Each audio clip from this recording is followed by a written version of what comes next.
pleasant good morning to one and all. Good morning. Welcome to the Monday's episode of Speaking Out, Exposing Corruption and Incompetence. I hope you all had a wonderful weekend and that you're looking forward to a productive week.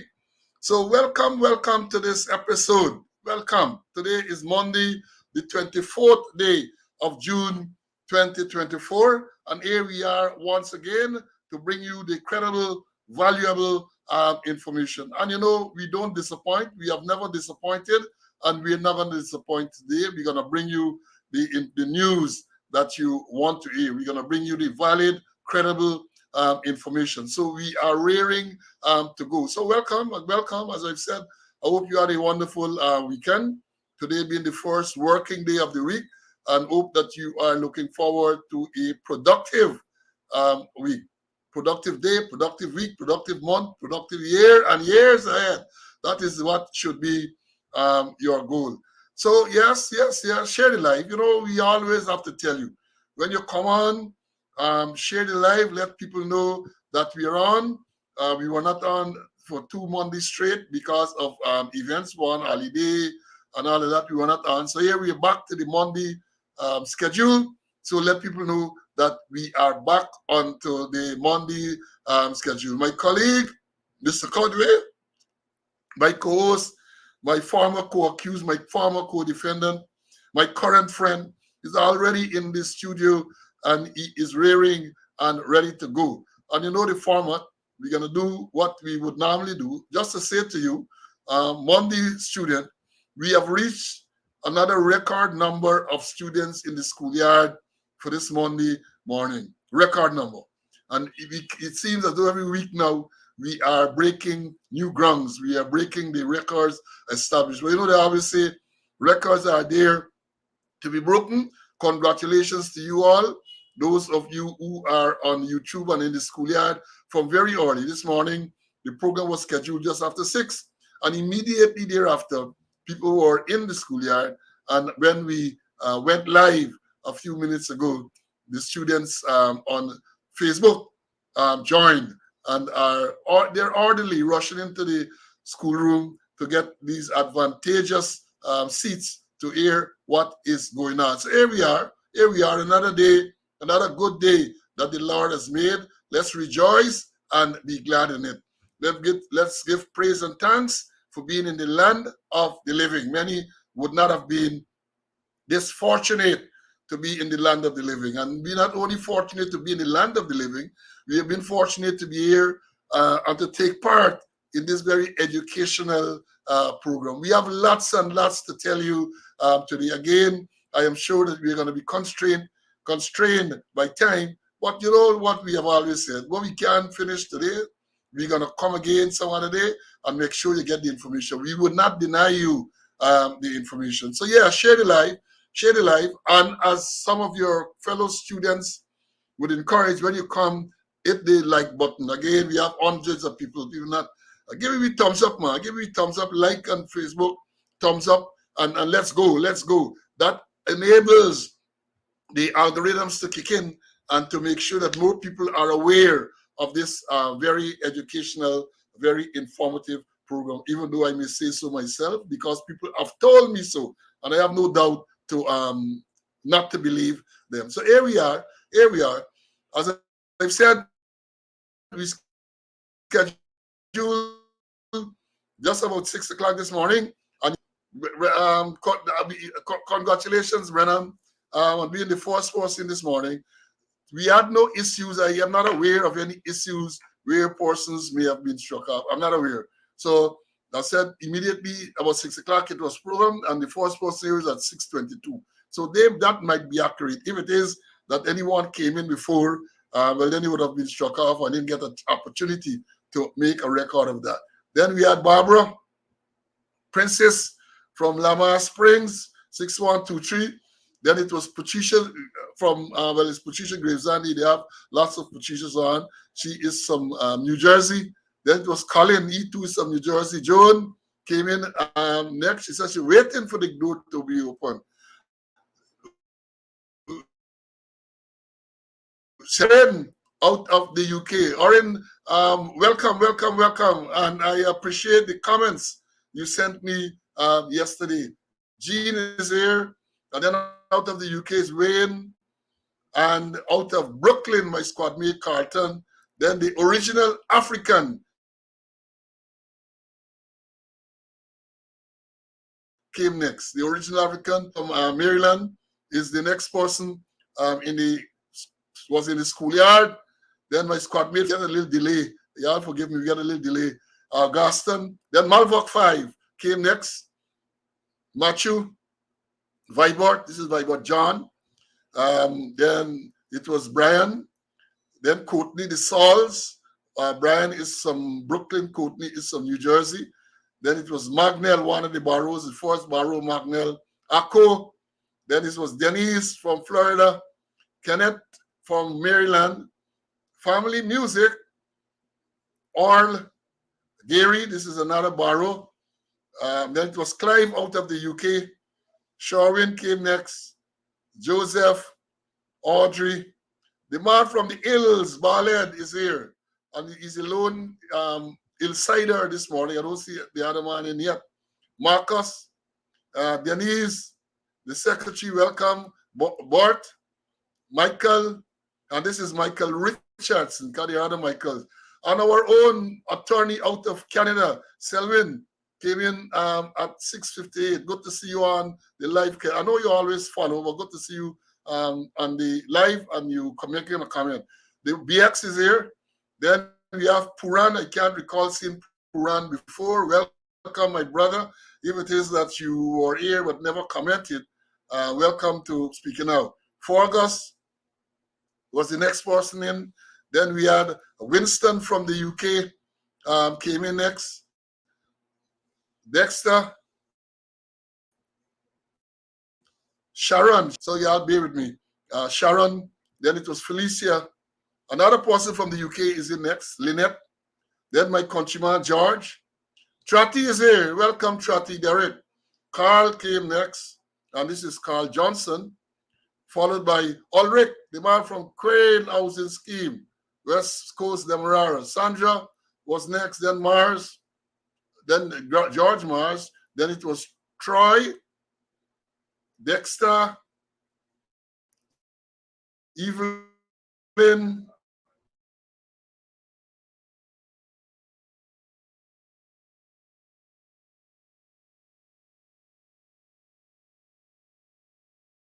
Sorry. Like this. Yeah, we had a little buffer in there, so hope it's not the Jagabots at work again. Gordon, then Melissa, then it was Patrick. Patrick, good to see you. Y'all be here. There's a drag on this thing. Pauline, Patricia, Walterine. Then after Walterine, who might it be? Then we have after Walterine, all a while, we got a little technical challenges here. Terence from Canada, Junior, Leon, Paul from Canada, Philip, Glendis. Then it was Winston. Winston is from California. John, Cecile, Peter. Can't recall seeing Peter before either. Welcome. Carville, Moses. This is another Barlow. Well, this is Barlow, yeah. Moses Barlow. Desiree. Desiree from Georgia. Kevin is in the house. Wenda. Then it was Carlisle, Maureen, Rhonda, and this is Rhonda Chance. Rastaman is here.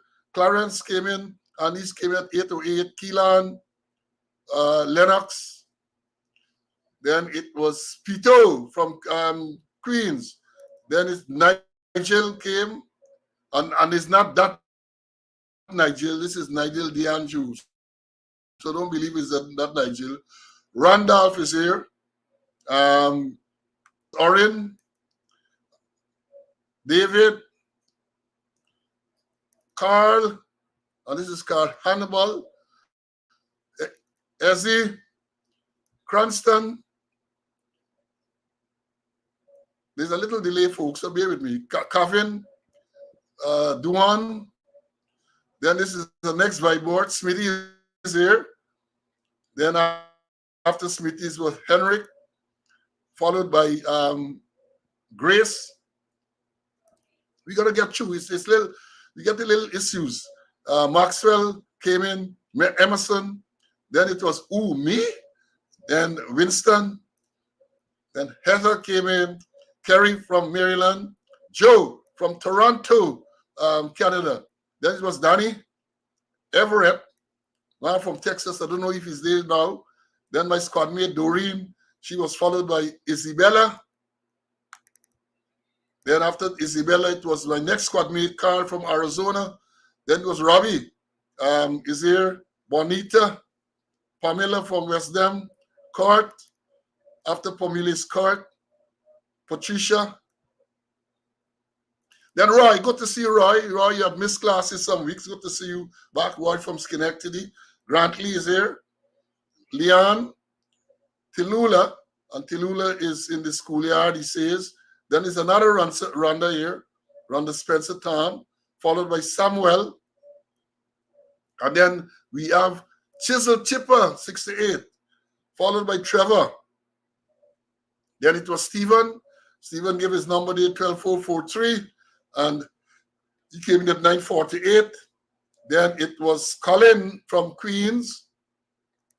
Then we have Dorette is in. Mr. G is here. Marcia, Anka. Then another Rhonda. This is Rhonda from Denhamstel. Welcome, Denhamstel in the house. Followed by Dylan, followed by Ronald, sorry.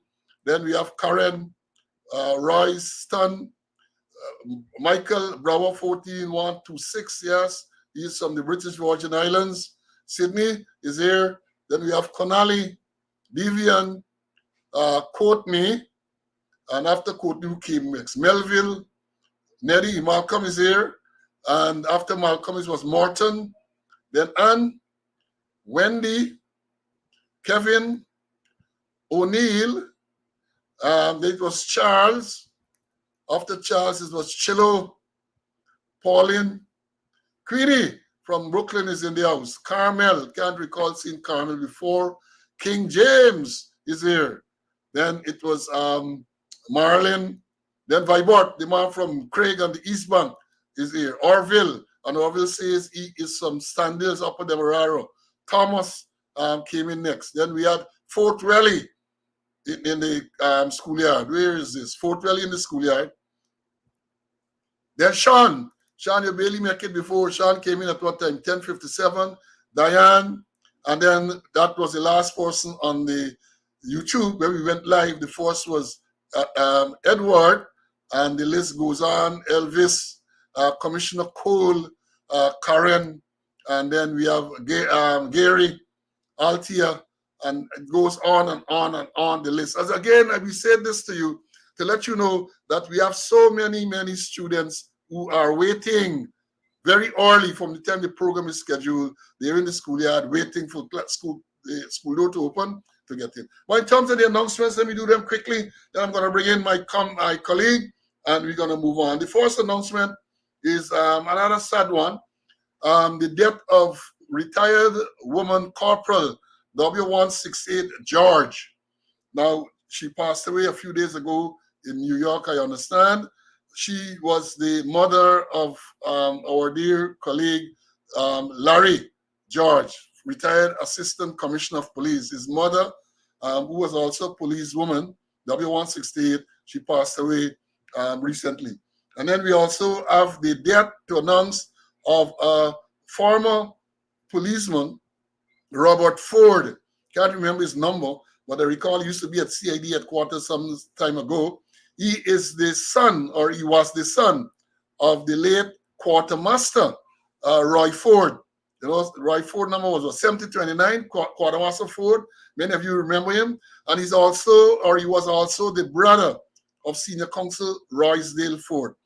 I want to express condolences to the relatives and friends of the persons who have deceased, and hope and pray that the good Lord will give you the strength to pull through this difficult time. You know, coming back to Robert, They were my neighbors for a number of years when I lived in Ivlery in Barrack Street. They were the neighbors immediately east of me. And I know that Roy Ford and Robert, they were domino enthusiasts. So on Sundays, they will get together there and they will play the dominoes. Fordy loved a domino, and that is his father, 7029.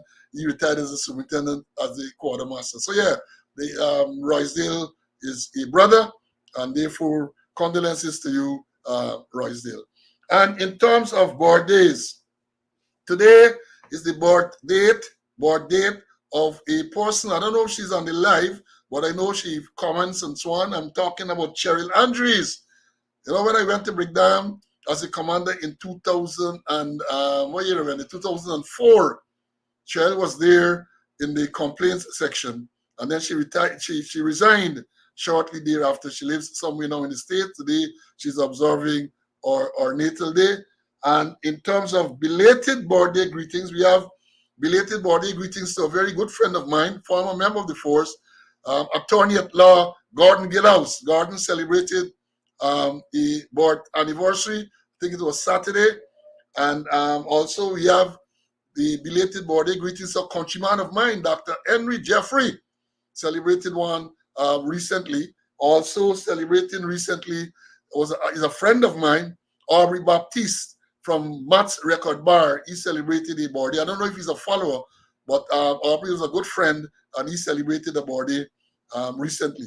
And you know, tomorrow, Tuesday, the 25th, is the birth anniversary of Sergeant Damian McLennan, which is a former sergeant. He's the man with the railroad in this Quindon Bacchus murder. He ended up getting charged for some foolish thing that he perverted the course of justice. And the matter has been dragging on and dragging on and dragging on for years now, because he was charged since 2022. This is 2024. And that is what happens. And having said that, the man is charged, and there was no presumption of innocence. So the extended squatter dismissed him from the same day he went to court. But no, he has been doing his best. He graduated with a master's degree. Brilliant young man. Brilliant young man. Used to be at the special branch there and get railroaded by the current system. Railroaded. But my brother, keep your head up high. Don't let up. Don't give in. And I know that you're a spiritual person, and you are going to make it in this world. You are going to make it. So to all those who celebrated birthdays recently, and to Damien celebrating a birthday or a birthday tomorrow, I want to say all the best for you guys. Long life, health, strength, happiness, and prosperity. Now, there's an issue that I got to touch on, even though some of you might be very uncomfortable, and we have been doing this all the time. Cricket and the West Indies are no more. Yet they took the licks last night, and therefore they have exited the T20 World Cup. You can't make 130-something runs and want to qualify for the final. We said they put up a spirited performance, yes, but the writing was on the wall from very, very early.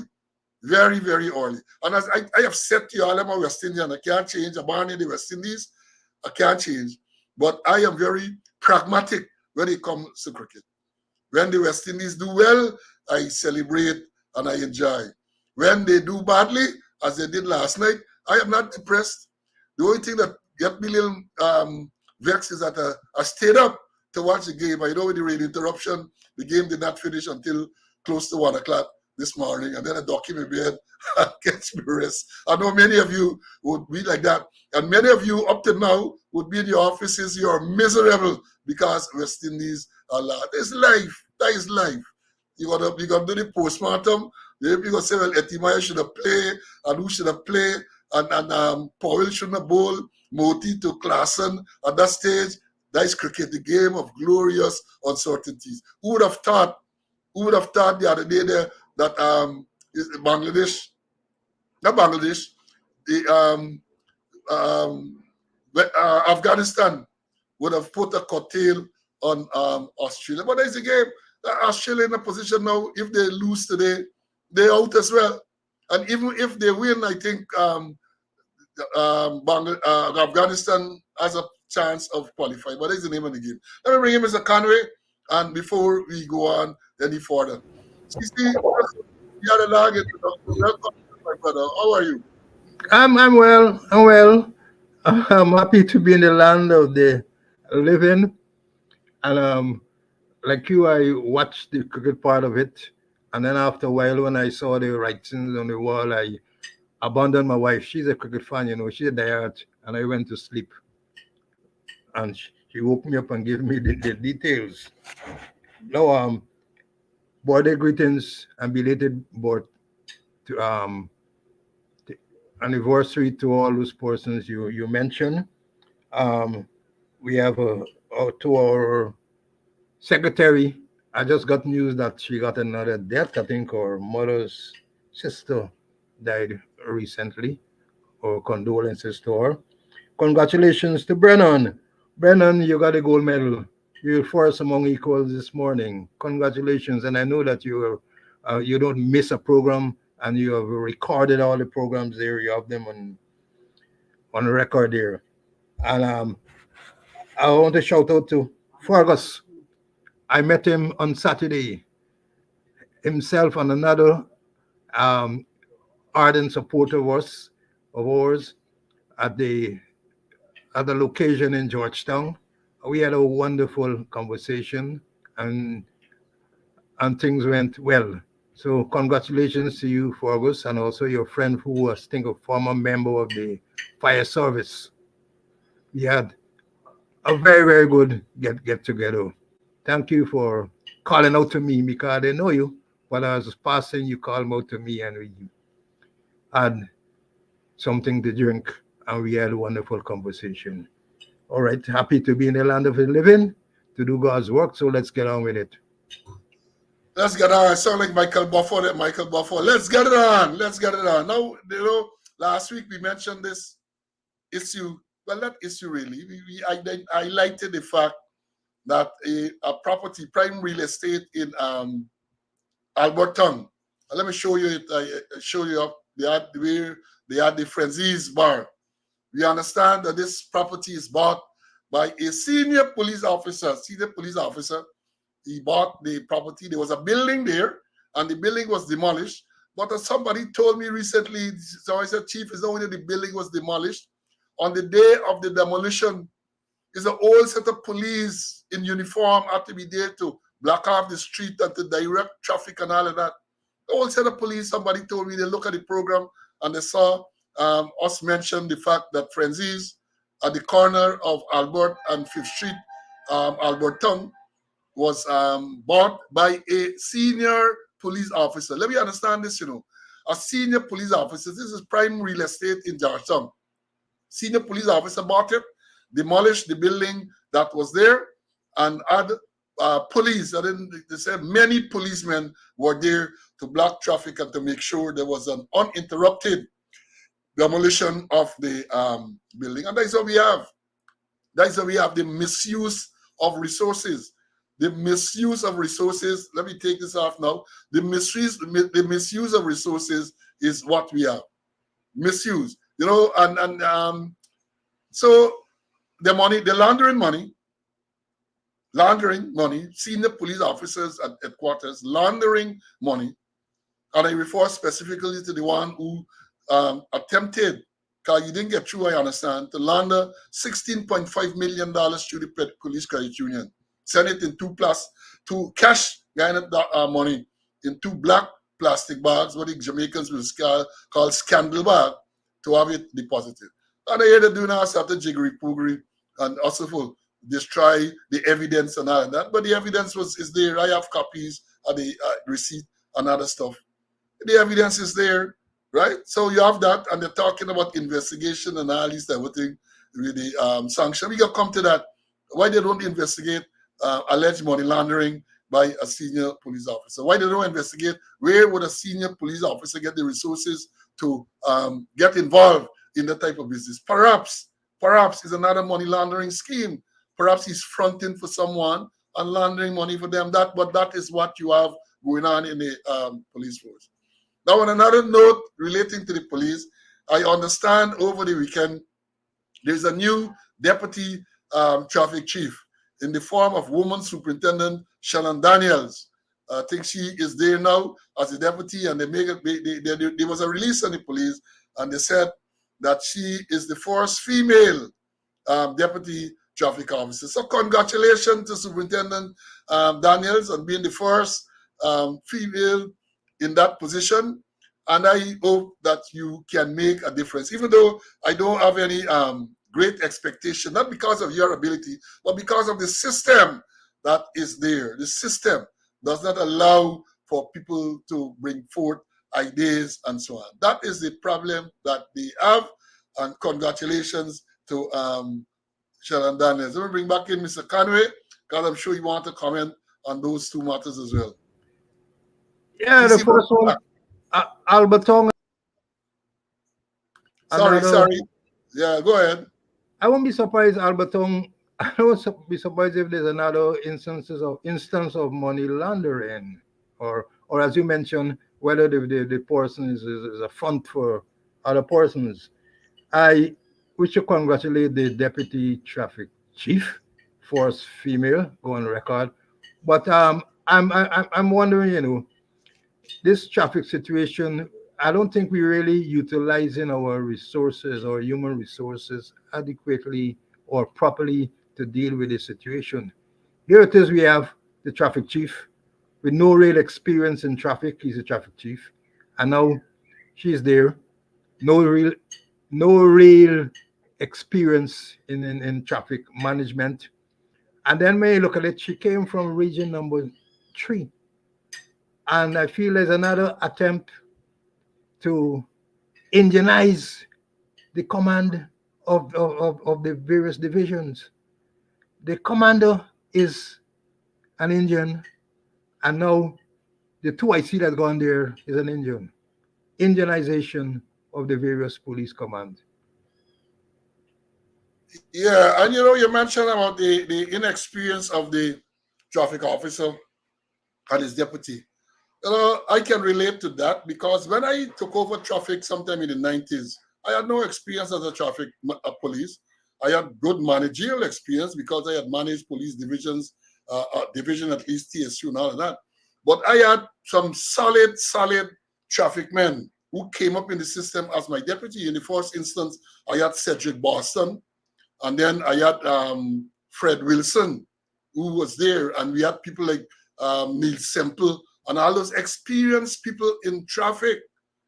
Experience. So when we have a traffic meeting, as we frequently did, I was guided by some very experienced people, and then I was able to use my own managerial skill and so on, and to put systems, change a lot of the systems that I felt weren't necessary.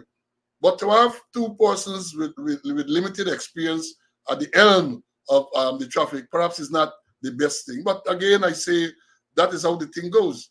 I remember back in the days, CC, I'm sure you remember this, we used to have, under Commissioner Lewis, there used to be what we call posting meetings. Because even though you said transfer, junior ranks are transferred, but officers and inspectors are posted, right? That is the system. So when the changes were to be made at divisional level, at the command level, we used to have what you call a posting meeting, where the commissioner and the senior officers will get together and decide on where people should go. And we used to look at compatibility. So if we were sending a commander to a particular division and we felt that he did not have all that experience, we sought to put a second in command who was well experienced and who could have braced the commander. But now, because the politicians control who commands these divisions and branches, you don't have that. So it's someone who they favor. They say, put him there or put him or here. And that is part of the problem. So you get, in many divisions now and many branches, you get what we call the blind leading the blind, because you have an inexperienced commander and you have an inexperienced 2IC. Sometimes in many cases, even down to the traffic man, even down to the CID man, they are inexperienced. So there is not a type of synergy that one would expect. And therefore, I want to make the point again, because when I went to traffic, no experience as a traffic man, but the system was of such. Cedric was there as my, Cedric Boston as my deputy.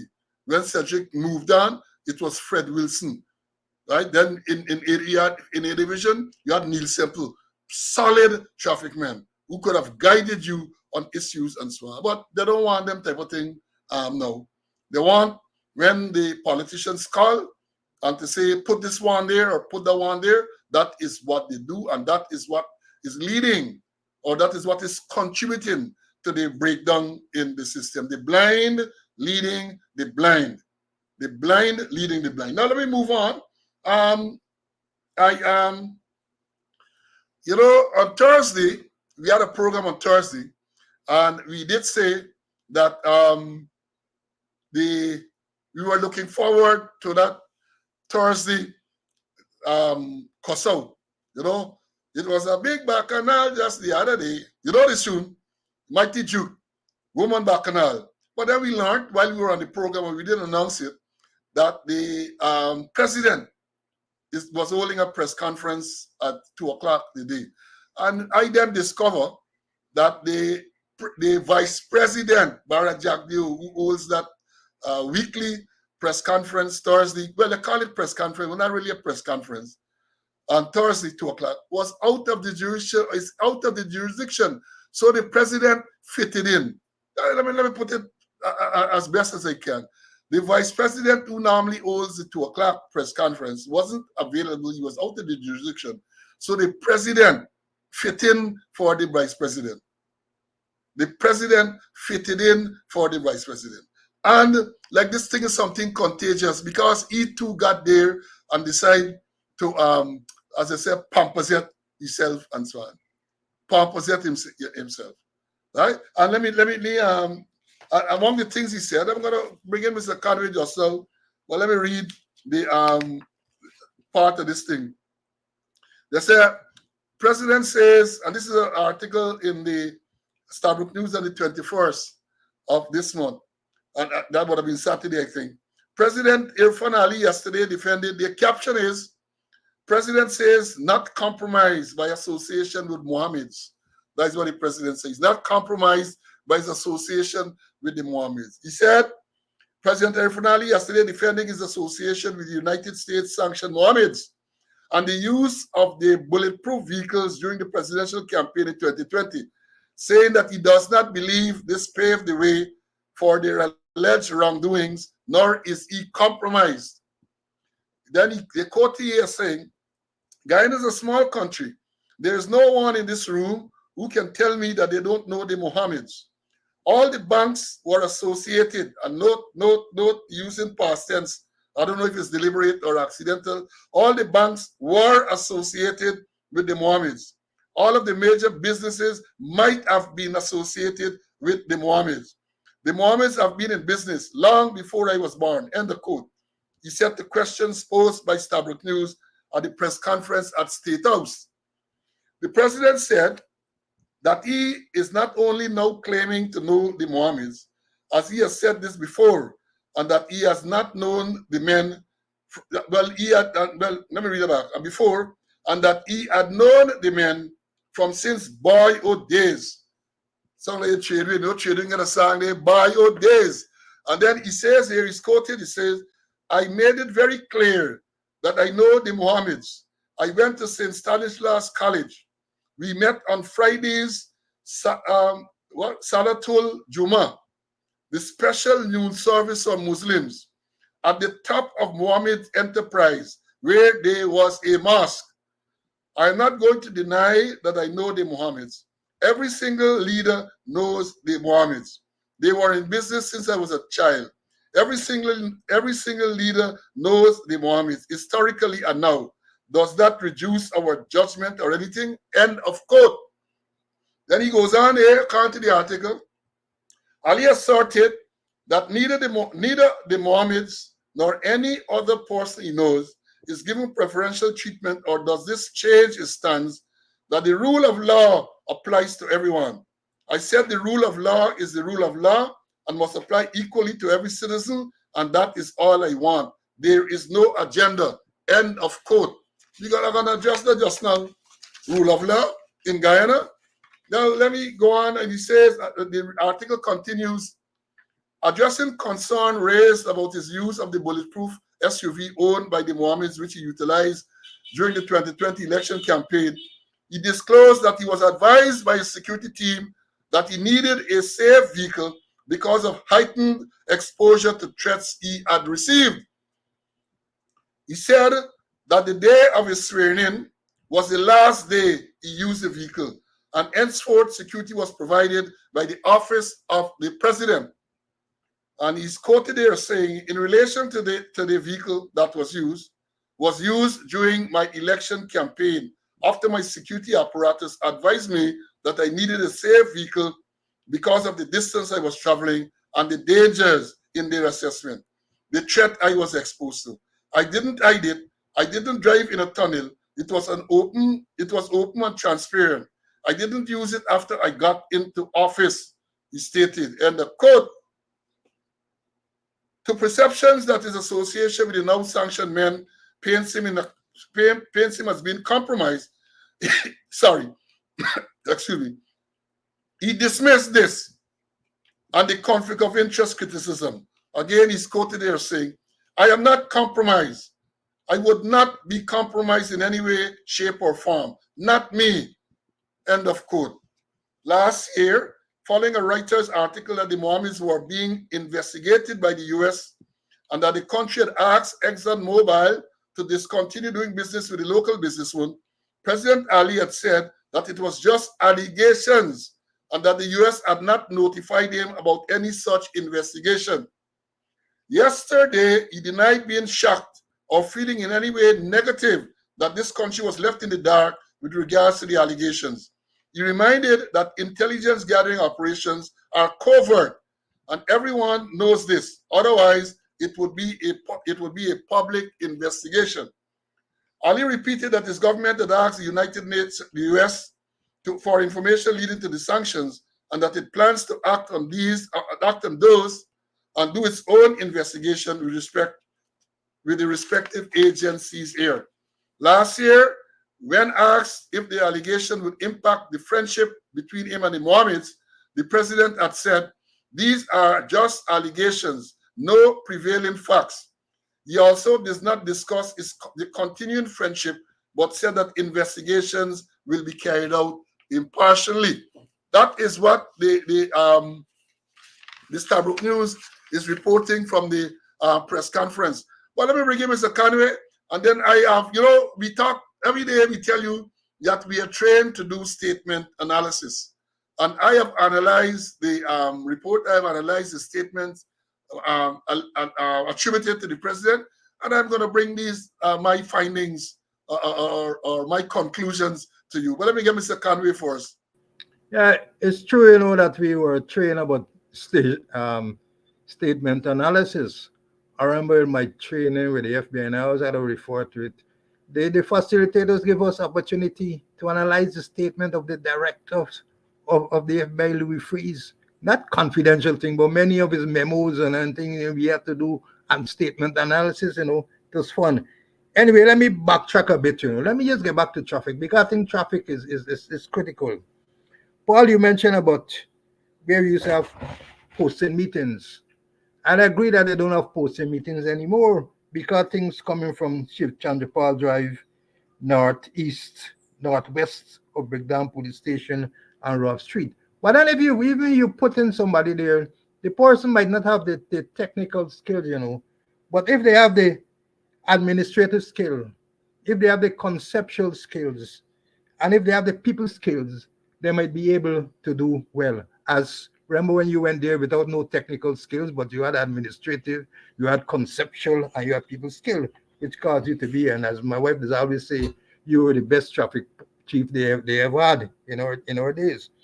Anyway, getting back to the president's address, Paul, and his use of this vehicle that the Mohammed had presented it to him, or he was using. There's something called quid pro quo. Quid pro quo.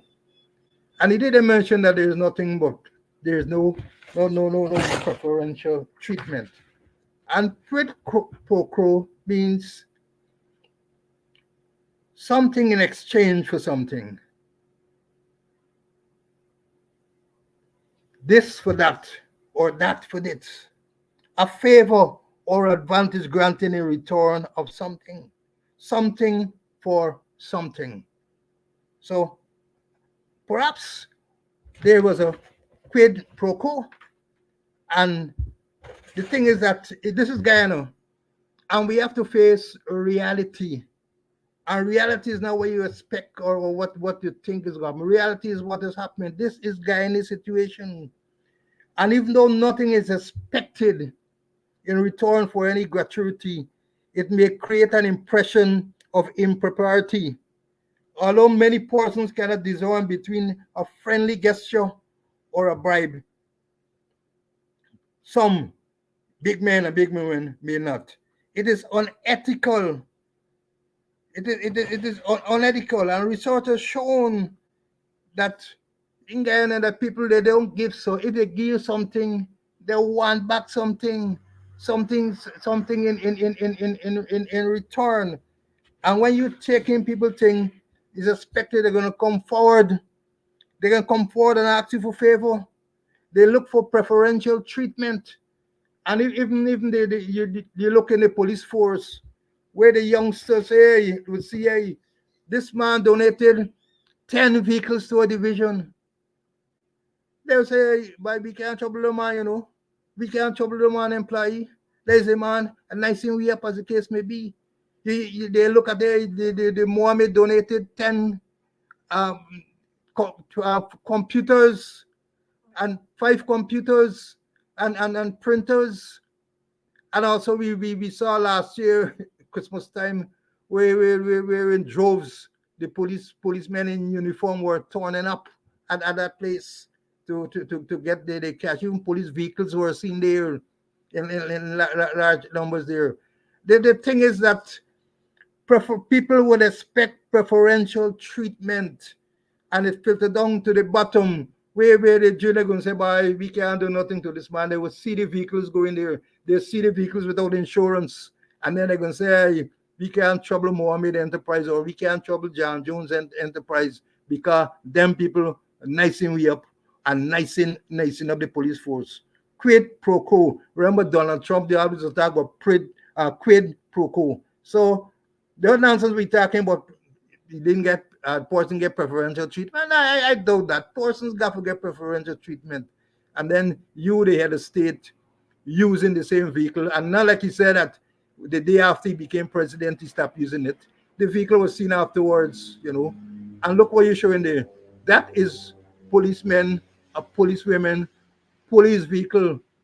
And you going to tell me that those people won't get preferential treatment? You got to be talking to somebody else, or it can't be in Ghana. It got to be some other place, out of the world. Yeah. I put up the vehicle there I put out this poster to show you that police are there. Police are, and I don't blame the ranks. I don't blame the ranks, because this Christmas time, and given the pittance that they get for salary, somebody giving them a raise, they're gonna go and they're gonna take it. But then you're compromising yourself. And the statement the president made about not being compromised, he made it very clear that, look, to be compromised, the mere association with these people who are below you, policemen, other ministers, and all of these people, they know of your relationship. And without you having to say anything, you can go tell them, say, look, facilitate these people. Because they know that you have a close relationship, they will tend, it's human nature, they will tend to be favorably disposed to this person. You believe if any one of the Mohammeds had walked into any minister's office or called the minister on the phone to say, look, I want to have a conversation with you, they dare to say, look, I don't have the time now, they would not have done so, because they knew of the relationship between the president and the Mohammeds. And that is what perception is. So when the president said that, oh, he's not, he said, president said he's not compromised by his association with the Mohammeds. You are compromised. The mere fact that people knew that you have this relationship, you yourself admitted. I didn't even know that the Mohammeds had a mosque up top at the top of the building in Lambert Street. You admitted you used to go there to the mosque on Fridays for the Muslim service, he said. He said so, the special noon service. We met on Fridays. Not one time, He said we met on Fridays. Salatul Juma, the special noon service for Muslims at the top of the Muhammad's enterprise, where there was a mosque. So I'm not going to deny. You can't deny. You're going to deny. People know, right? People know that. And I'm saying too here, when we talk about perception, so perception sometimes is reality. People see this type of move and people say, hey, these people close and therefore we can't touch. These people are untouchable. This man, you can't touch the man. Just like we said, a businessman donates 10 vehicles to a small police division like Region Division 2, Essequibo Coast. You believe any little police go in and say they're stopping the businessman or anybody associated with him for any traffic violation or anything like that? You believe that when that man picks up the phone and calls the police for anything, they're not going to rush to with breakneck speed to address whatever is being done? That is a reality. That is the reality. So when the president makes these nonsensical statements, as I call it, and you're not fooling anyone. And in terms of whether you're compromised or not, Mr. President, it's not for you to determine whether you're compromised or not. Your known close association with the sanctioned persons mean that you're compromised. The mere fact that you had a close association with the Mohammeds, it means that you are compromised. You could go and you say whatever you want to say to try to fool some of the people. Some of them are going to be fooled because some of them are intellectually lazy. But a lot of people are not going to be fooled. And even if you fool many of them, the Americans know different. The Americans, remember they had made Thomas cell phone? Remember they had Caesar cell phone and interrogation? Remember Bar Dataram went there and give them, someone will get a sweetheart deal? People know story.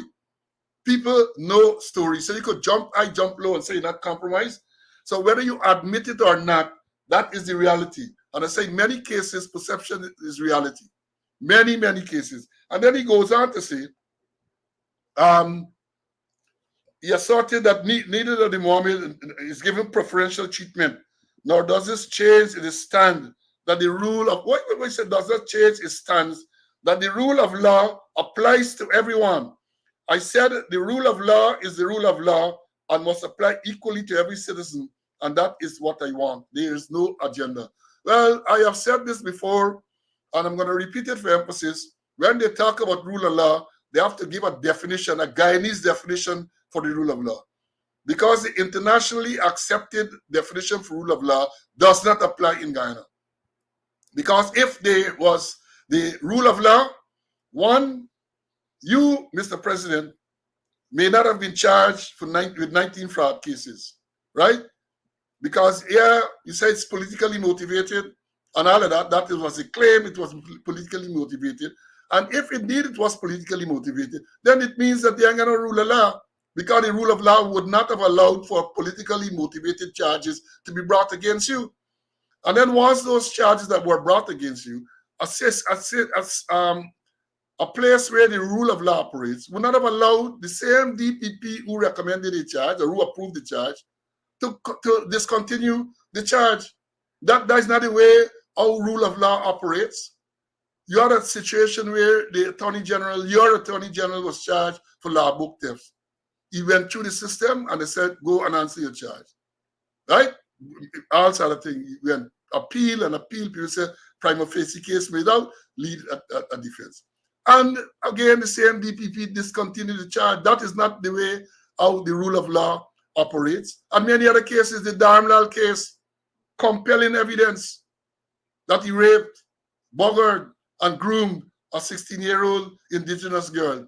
DPP intervened, no charge. Second allegation against Darmlal, rape, cybercrime. This time, Mandel Moore, the police legal advisor intervened, said they don't have compelling evidence. He doesn't have any such legal authority. The legal authority, according to the Sexual Offences Act, lies with the DPP. Yet still, you get the police legal advisor jumping in. That is not how the rule of law operates. So when you talk about the rule of law, define the rule of law in the Guyanese context. Because then you have innocent people who are charged and put before the court. I was one of those persons charged with fraud, with conspiracy to commit fraud, along with serving members of the force and retired former colleagues, retired senior members of the force. When the magistrate ruled on the 27th of December, when she handed down the ruling on the 27th of December last year, the magistrate made it clear that there was not an iota of evidence against the defendants, myself and Mr. Conway and others. Not an iota of evidence.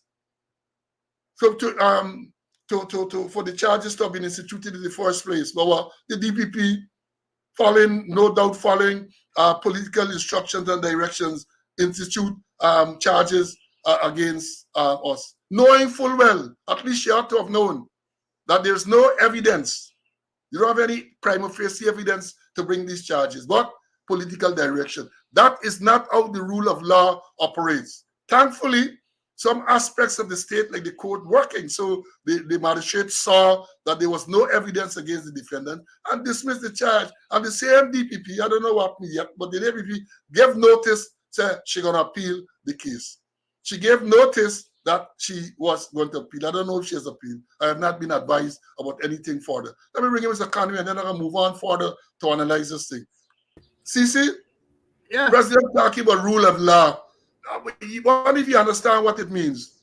Well, I wonder where was the rule of law when he suspended us members of the Police Service Commission and the judge ruled that there's no case for us to answer, that the thing was null, void, unconstitutional, has no legal effect, and all other things.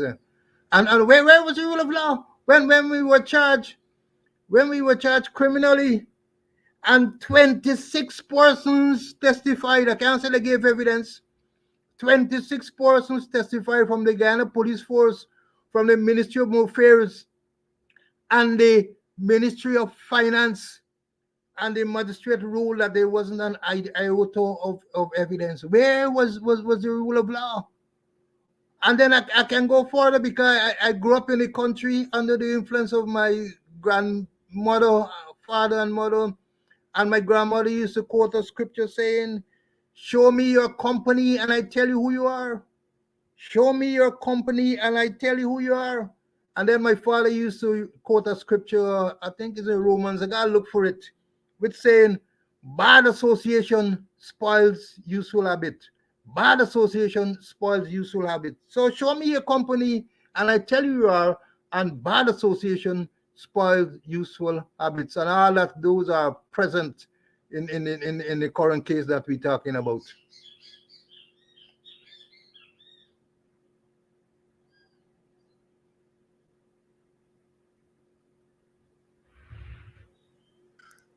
Yeah, one moment. I'm trying to load a picture, CC. So if you will continue for the next minute or so, trying to load a picture to show the audience, man. Yeah. And it's not only us. There are many other persons where the DPPs are charged and the persons were charged, and then the same DPP go on null pros, and then we got even Suku taking directions from Carmichael Street, and Carmichael Street deciding who must get charged, and all the way political interference in the legal process.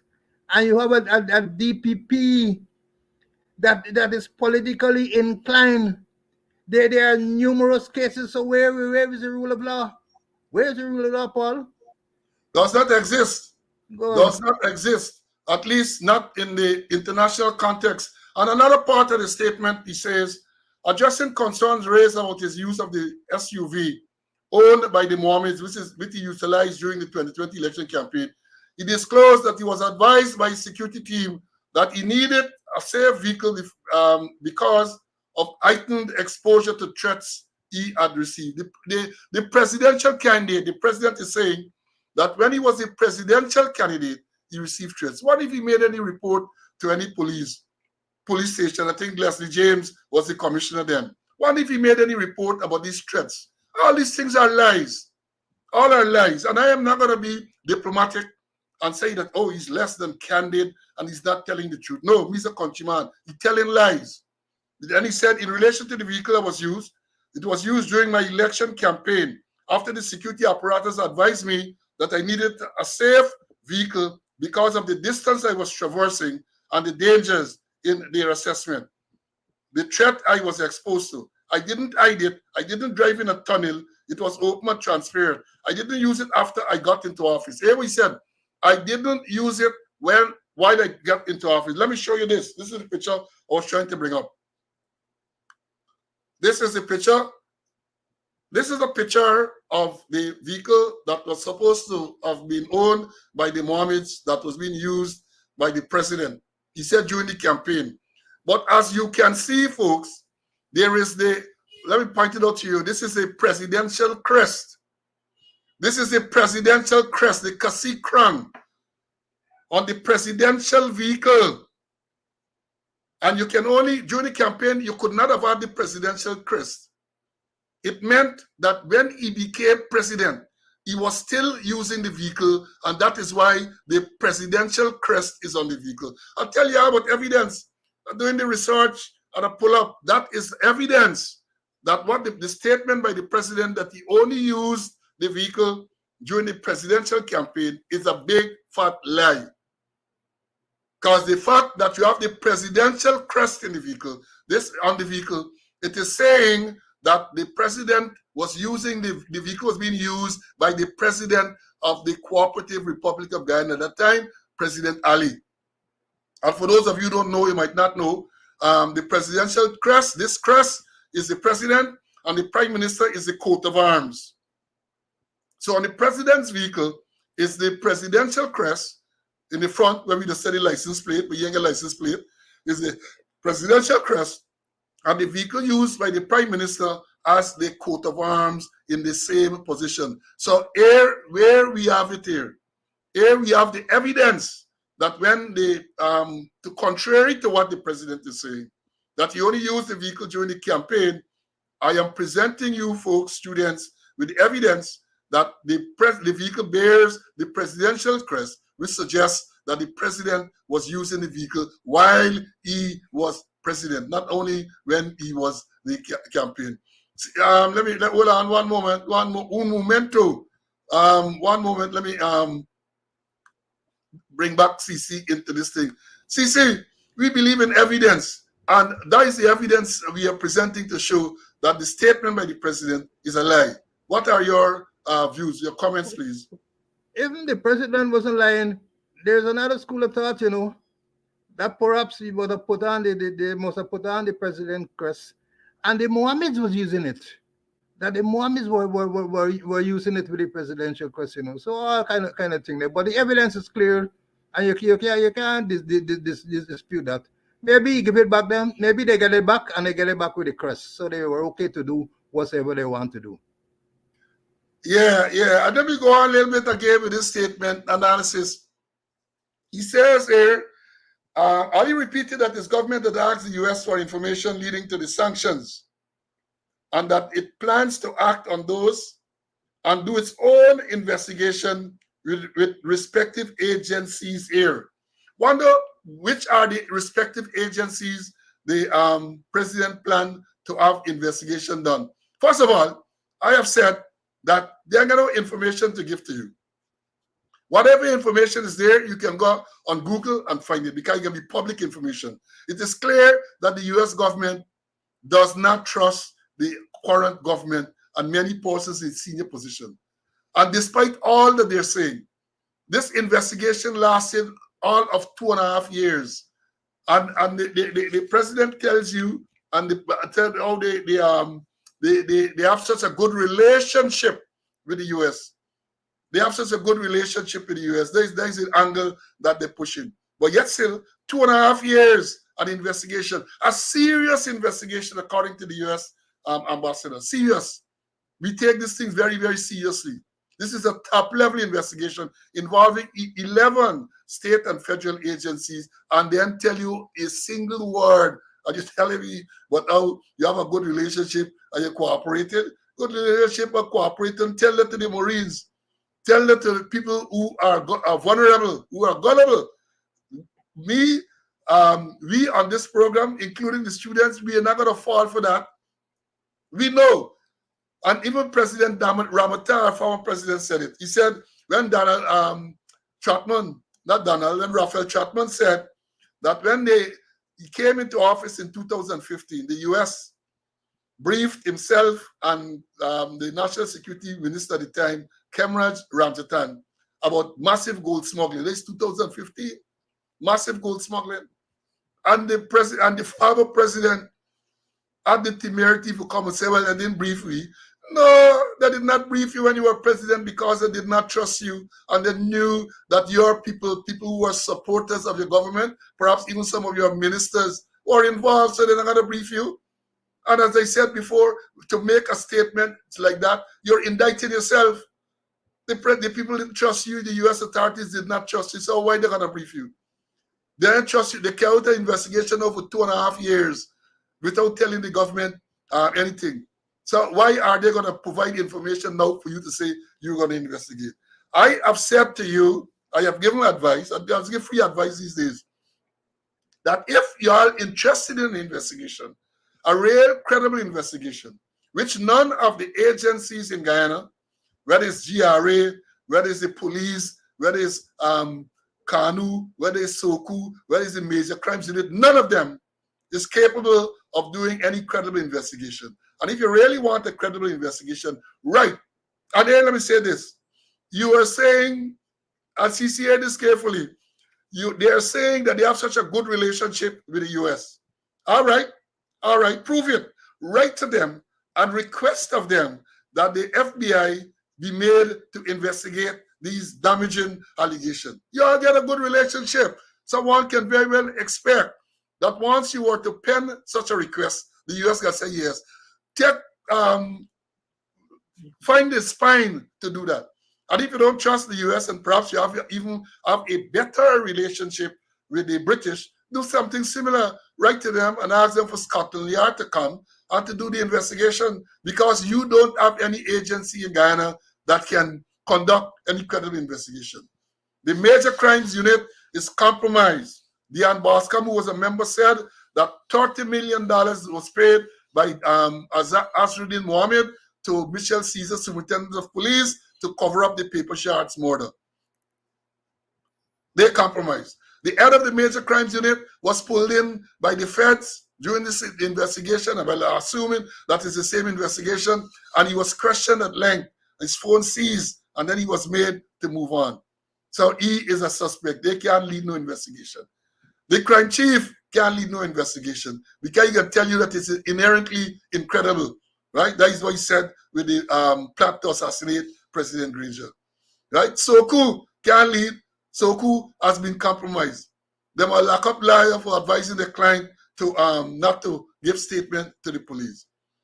KANU, I know they get investigative powers, but Barry Dataram said KANU are the biggest drug smugglers in Guyana. Robson Ben, Jerry Govaya, all of these people. So Bharat Jagdeo entertained Chinese people posing as businessmen, Vice News, in the living room to negotiate something. And the allegation, mind you, is that he was taking $500,000 for contract. That's what allegations Sue made. And he Sue was his tenant who had the privilege of taking businessmen to the living room of the vice president. Y'all want all of these things to investigate? Call out the FBI. Y'all have a good relationship. That is what you say. So therefore, request the FBI to come and do this investigation, or Scotland Yard, or perhaps both. Don't tell us about RSS or the RASS, because they came with the Fugundes story when Boston made the allegation, and they claimed that they oversaw something, and they concluded that the Guyana police force can properly investigate this matter. And that the statements made by Bascom weren't true, even though they never interacted with Bascom, who made the allegation. Never spoke to him, but they concluded that everything is okay. So I'm saying to you, if you really want an investigation, invite these people who are your good friends and who you have a good relationship with. That is what you say.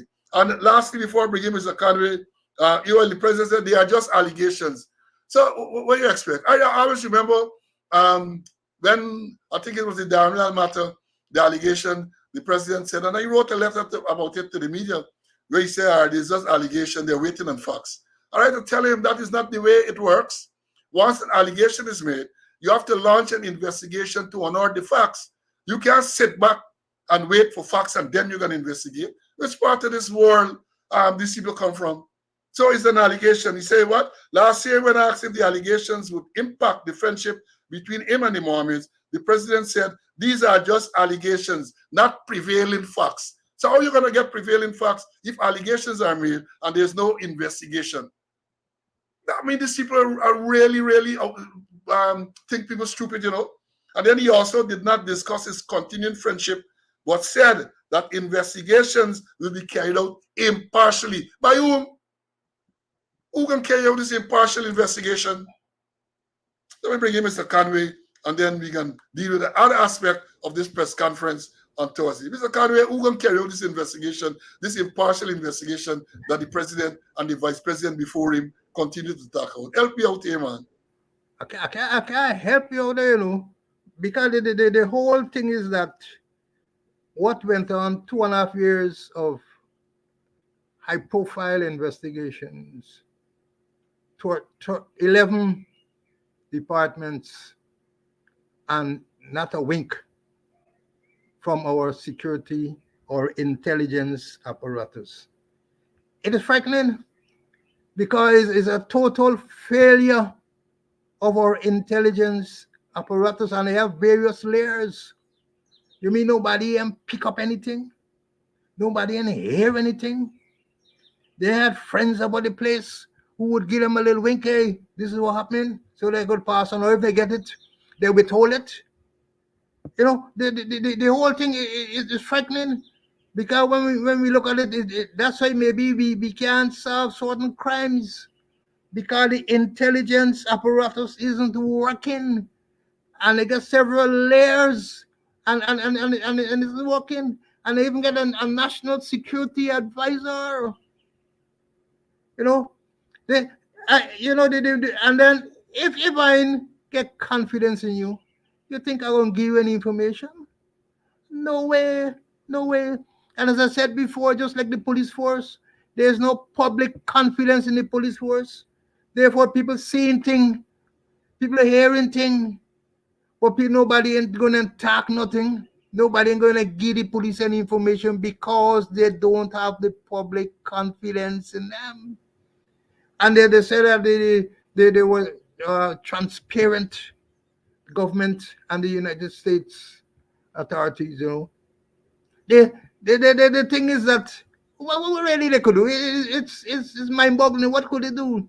Or if they don't want the British people or the Americans, try the Canadians, though. Try the Royal Canadian Mountain Police, and they have a repetition, and let them assist you. But they can't go to nobody, and even down to them, the British and the Canadians and thing might not want to give them any information because they don't trust them and they don't have the confidence in them. So you're back to square one. And who you're gonna investigate? You're gonna ask Suku to investigate himself. You're gonna ask GRA to investigate itself.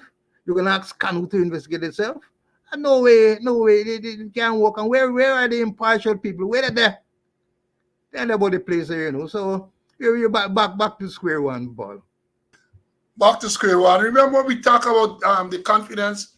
Remember it was senior superintendent as he was then, Brutus, who said 2 years ago that the U.S. State Department has sanctioned, released a sanction. He said blacklisted departments in the force and individuals. 2 years ago, he said so. 2 years ago, Brutus said so at a presentation. I think it was at the University of Ghana. So nobody has any confidence. Now, who gonna investigate this thing that you continue? They continue. Oh, we're gonna investigate. Investigate. Who is going to conduct the investigation? Tell us. Don't say we're gonna investigate. When you all hold the next press conference, tell us the agency that is going to investigate. Or better yet, tell the Guyanese public that this matter is considered so serious that you have invited the US to send FBI, you have invited the British to send Scotland Yard, or as Mr. Conway suggested, you have invited the Canadians to send the Royal Mounties. They're all your friends. They're all your friends. Then, you know, they say, show me your company. Show me your friends and I can tell you your company or something like that. I remember the saying now. But that is what it is. And let me move on to this press conference. In today's Starbrook News, I saw the tape clip and I'm going to show it to the students. Very disturbing thing. President Ali's, and this is President Ali's or President's response to Kaicho News reporter, raises questions. And hear what he says. President Irfan Ali treatment of Kaicho News reporter on Thursday, a Thursday press conference raises questions. Instead of answering directly, the president proceeded to ask questions of the reporter in what was seen as an attempt to belittle him. The reporter, Sean Belgrave, asked a question relating to the development of the country and its people, and about what plans the president has in place since next year marks the beginning of a next election cycle. Belgrave asked, here the question, I just have one question. With elections creeping near, with election creeping near next year, what is your government plan to increase the spending power of the citizens? To which Ali responded, the government plan is to win the next election by a greater majority and increase the disposable income in the pockets of persons. He then referred to the housing program before asking Belgrave, how old are you? To which Belgrave responded, I'm 28 years, sir. The president further went on to ask the reporter about where he lives, to which Belgrave gave a response. And then he asked if he owns his own home. Belgrave responded, not yet, sir. Ali questioned further, applied for a house lot, and Belgrave responded, not yet, sir. Then Ali, in a dismissive tone, told Belgrave, sit down, remarking, you are not participating in the enhancement of your own life. Thank you. Bye. Let me show you the tape. Because as I said, when these things are said, sometimes you believe that you lie. It's a short tape. So watch it, folks. Watch it. Watch it. This is the interaction that we're referring to. How old are you? I am 28, sir. And where do you live? In Kitty. You own your own home? Not as yet. Apply for a house lot? No, not as yet. Well, sit down. You're not participating on the enhancement of your own life. At 28 years, you should be making better life decisions. Think about it. Thank you. Bye.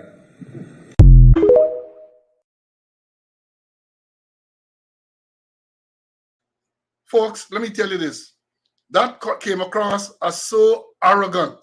They said dismissive, but it is so arrogant. That is the response from the president to a journalist who asks a question. Very arrogant and dismissive, right?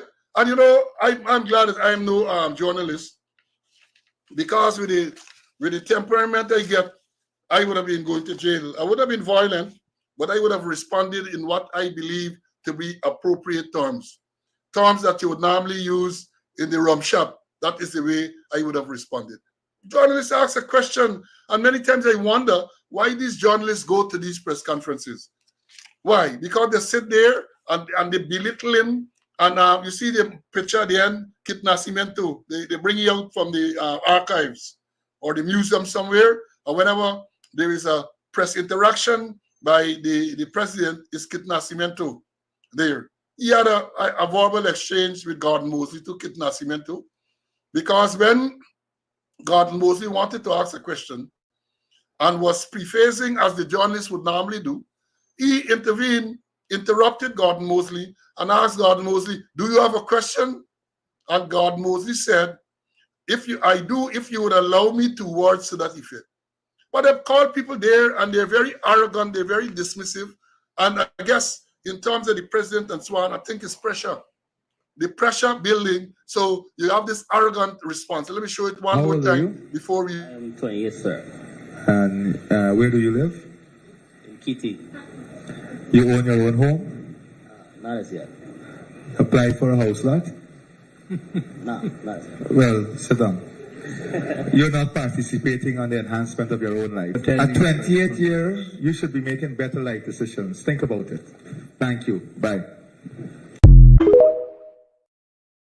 How can the president determine what are the life decisions a 28-year-old should make? You see this arrogance? How can you know, he can say this thing because when he became minister in the early 30s, he buy big property, $1 million property across the river. How he get the money, I don't know. Remember the Lenora place there? So he can say these things, but you don't know what are people's priorities. You're not making proper life decisions. How you know that? How you know that? So then the man is burdened with all the cost of living and all of that, right? You don't even know how much salary he's working for, but you determine that he's not making proper life decisions. He's not participating, and this type of arrogance. And that is, he is a president you have treating a reporter or a journalist like that. Very dismissive, very arrogant, and perhaps even ignorance would have been part of it as well. Let me bring in CC, and then we're going to move on. CC, you saw that. What are your views? You know, sometimes as leaders, you got to be able to think on your feet. Here it is, was a question that would have given the president an opportunity to promote the work that the government is doing. Had a wonderful opportunity, but no, he attacked the messenger and not the message, you know. And what's the government? There's no one else at 28. Huh? Or perhaps the man has other priority. He dealing with other things. So I don't understand that, you know, and then he just dismiss the youngster like that. As I am going to repeat, he had an opportunity to promote the actions of the government, and he said the government is doing well. Here's it, he could have prattled out, he could have riddled, but no, he chose to attack the messenger and not the message. Can't think on his feet at all, you know. It's very sad, though. Well, you know, that reminds me that attitude that you saw there displayed for the public to see, because the journalists are there and they report to the public.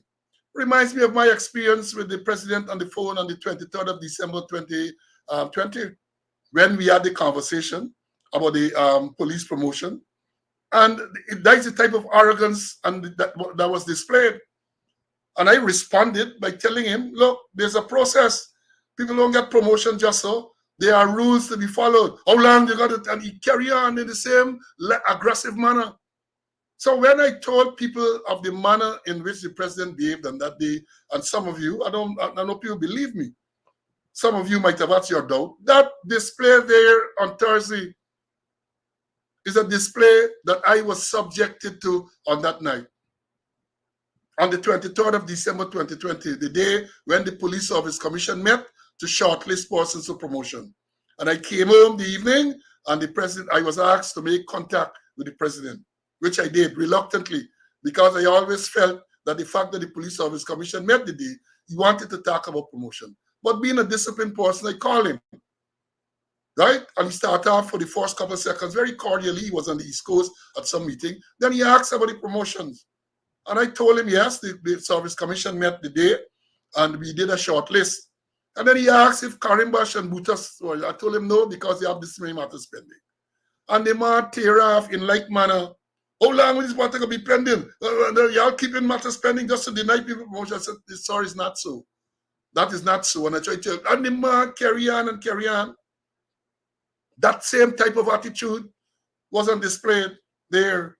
And this is not the only time.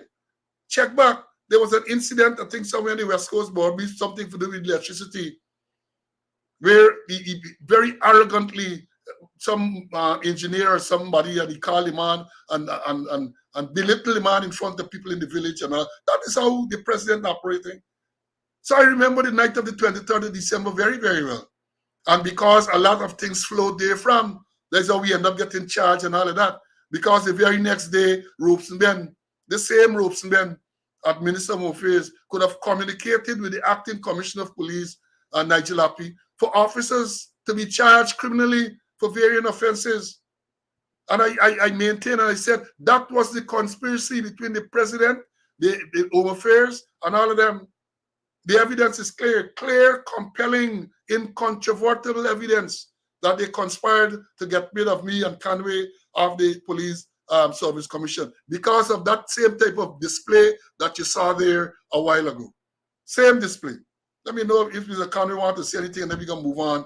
And we're going to continue to talk about these actions. CC, you want to say anything about the comment I made about the 23rd and what followed thereafter? I yung just say shocking, full stop. CC said, man of little words at this stage, shocking, full stop. Very concise, very succinct. Now, let me go on. You know, you have the sanctions, eh? Just over, well, this was almost 2 weeks now. You have the sanctions. And the implications of the sanctions have not been explained to a lot of people. People don't understand what are the implications of the sanctions. So I will spend the next half an hour or so. I don't know if I'm going to finish it today. But if not, when we come again, I'm going to continue. Now, you know, there's a blog that I came across, something to do with some border blog or something like that. And I did some investigation to find out who are the people behind it, because I don't come and bring information that is not authenticated. Everybody just write everything now. And I was able to do so. And it is entitled All Skin Teeth Na Laugh. And Guyanese know that parable. All Skin Teeth Na Laugh. And it's a fairly lengthy, about 6 pages, but there are some very important aspects that I need to bring to your attention, students.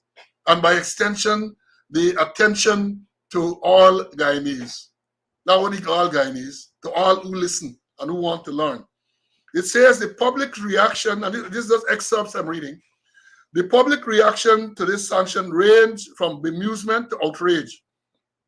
Unsurprisingly, social media feeds were abuzz with pundits giving their views on this development. Many innocent until proven guilty praises were tossed around, except that such sanctions do not actually mean that neither the Mohammeds nor Thomas will necessarily see the inside of a courtroom. So you get sanctions, although there is talk about the rule of law, and they say you're innocent until proven guilty. When a sanction is imposed, when you're a designated person by the U.S. Department of Secretary, you don't get no innocence until proven guilty here. Perhaps it's a contradiction, but you are guilty, and that is why these sanctions have been imposed. So the president can say it's against the rule of law. The president might want to say, or the vice president might want to say they are presumptuous, but that is the reality. These things are crippling. It goes on to say, rather, these sanctions are in fact financial blackballing or blacklisting, whatever you want to call it, in layman's term. The reality is any and all businesses in which they are involved will no longer be viable in a manner of speaking. By dint of the Mohammeds being awarded various government of Guyana contracts, the implications and gravity of the situation are far, far worse than initially seemed. Far worse than initially seemed. It goes on to say, what does it mean when the Office of Foreign Access, OFAC, adds individual to the specially designated nationals and black persons list, and they have global Magnitsky implications or designations? They have global Magnitsky designation, as the Mohammeds and May Thomas now have. It means that persons and entities named can no longer legally conduct any type of business. Therefore, all of their current businesses are stymied and they cannot start any new business while under sanction. Specifically, with respect to banking transaction, the licenses are affected. Under the law, any payment or transfer involving funds or credit related to a blocked person must be restricted by the U.S. financial institutions. Prohibitions include the making of any contributions or provisions of funds, goods, or services to, by, to, or for the benefit of any blocked person, or receipt of any contributions or provision of funds, goods, or services from any such persons. And they say, if you read the Global Magnitsky Human Rights Accountability Act and the report of 2022, that is contained therein. It goes on, and listen how crippling these sanctions are. Listen out, especially to the businessmen. I don't know if it affects May Thomas to the same extent and same magnitude. Might very well, because all of them get run-ins. All of these people you see in government and certain position, they get run-ins. They have the tentacles in all type of businesses and all of that. It goes on to say, following the adding of the Mohammeds and Thomas to the list, any and everyone who has business arrangement with them has 30 days to wrap up said arrangements. Let me read about. Following the adding of the Mohammeds and Thomas to the list, any and everyone who has business arrangement with them has 30 days to wrap up said arrangement. For the violation of regulations, persons are likely to face hefty fines to the tune of US $368,136 or twice the transaction value. Further, willful violation can result in fines up to $1 million or imprisonment for not more than 20 years. Serious business. Serious business. And they go on to say, this means that every bank in Guyana and overseas which does business with the Mohammeds and Thomas have to immediately terminate relationships with them. Read the back for emphasis.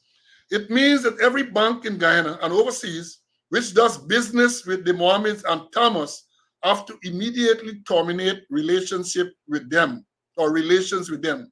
In other words, none of them are eligible any longer to possess bank accounts.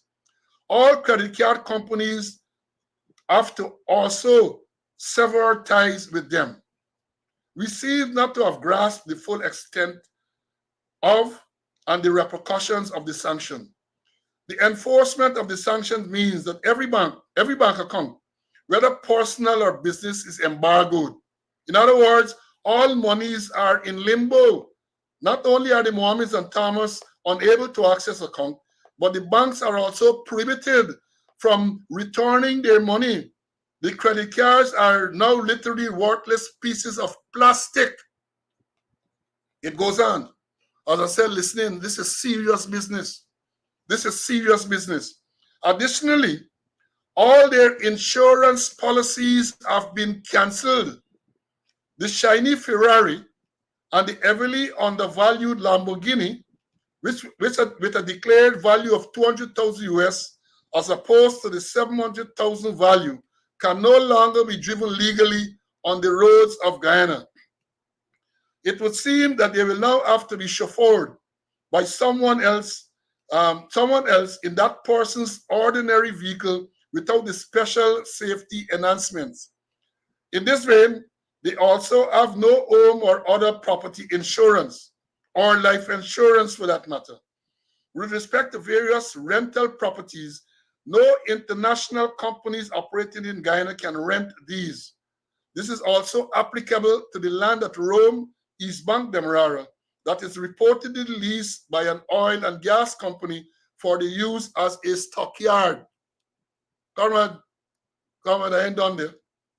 I want we understand the seriousness of this sanction. I ain't done there. It goes on. Unfortunately, there will be many who will fall victims to unintended consequences. For instance, the employees of the confidential Cambio are likely jobless following the immediate revocation of the license to operate. the multi-storied city mall in Georgetown. And this city mall, for those of you who know, is located at Regent and Camp Street. And it is owned by the Mohammeds. The multi-storied city mall in Georgetown, owned by the Mohammeds, is now an uninsured edifice. The renters of storefronts in the mall now remain there at their own risk. Should there be any type of loss, they are literally on their own, particularly as the Mohammeds are under no obligation to indemnify them. Being Guyana, it is doubtful that the individual renters have insurance, so that they may be the saving grace for the mall remaining operational. For if the tenants had all been paying renters insurance, their policies too would have been in jeopardy. However, going forward, all rents will have to be paid in cash. All rents will have to be paid in cash. Hear this part. If there are franchises of foreign-owned companies such as Digicel and Royal Castle, for example, they now have to look for alternative business space. 2 days post sanctions, the Bank of Guyana issued a notice stating that with immediate effect, the Mohammed's Cambio license was revoked. The confidential Cambio was reportedly the largest supplier of foreign currency into the Guyana banking system. In fact, a Starbuck News article dated June 7, 2024, stated that central bank made a US $80 million injection into the foreign currency market. This begs the question, how many of that did confidential Cambio supply? Folks, let me read the next excerpt, and then I'm going to bring in Mr. Conway, and we're going to analyze it a little further. Following suit, the Guyana Geology and Mines Commission publicly advised sellers and buyers of gold to only conduct business with licensed traders or face criminal prosecutions. Their trading license has been withdrawn. That's Mohammed. However, no mention was made with respect to the quarry license, which allows that entity to mine stone. 1 week later, after the sanctions were imposed, the T. Mohammed social media page continues to post Azzuddin Mohammed visiting various parts of Guyana, giving handouts. Whether or not he continues to drive without insurance or he is being driven by someone in his uninsured vehicle is anyone's guess. The bigger question is enforcement. Will traffic ranks of the Guyana police force stop any of the Mohammed's easily recognizable vehicle? The foregoing question, since the Guyana police force too has been direct beneficiaries of the Mohammed's largesse. In December 2022, the media reported that uniform ranks were seen. Let me put up back this picture. Uniform ranks were observed, queued in large numbers outside Mohammed's Lambert Street office to collect free money. Following that incident, members of the civil society have called for Akin's resignation, as that was viewed as highly improper and as a bribery, a call which went unheeded. There was also the instance where the younger Mohammed, a civilian, was involved in an high-stake robbery takedown. The police force was also the recipient of 5 computers and 2 scanners from them. Therefore, the local media ought to inquire of the Commissioner of Police Akin as to how breaches of the law will be addressed. Will ranks be informed, or will the law be broken with impunity? Now, let me,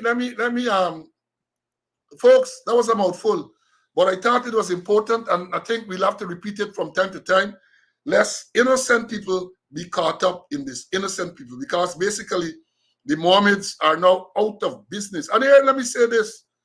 I have nothing personal against the Mohammeds. Nasser, you refer to Ashel, his son, Azzuddin. I have nothing personal against them. I have had interactions with them. I have nothing personal against them. So this is not something personal, but we're saying that these sanctions are crippling. All the businesses have to close.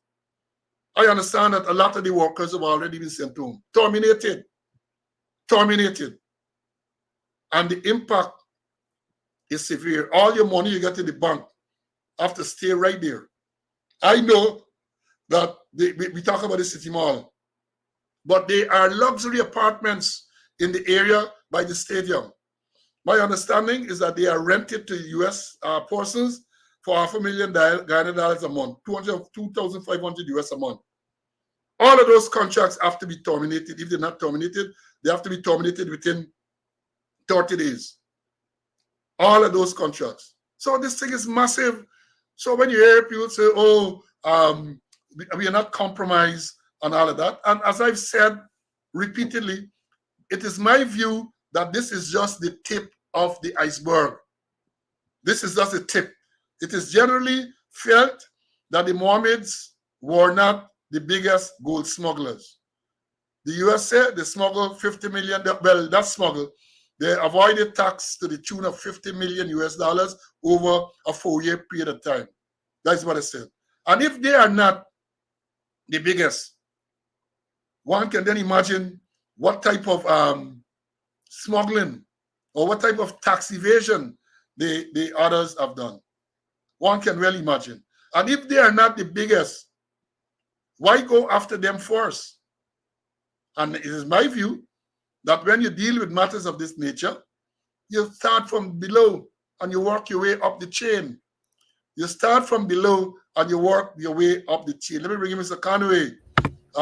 This year I've said about food, my apologies, but I have to read those things out for the benefit of the students and all, for people can understand. So people are not caught up in this sanction, because if you were to attempt to do any business with these people, you're exposing yourself to sanctions and other forms of punishment.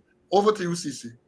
Yeah, you said more than a mouthful, but I just want to maybe paraphrase or reiterate some of the things that you mentioned, because this thing has a really serious effect, serious implications, not only on the Mohammeds, but on Guyanese, Guyana and Guyanese as a whole.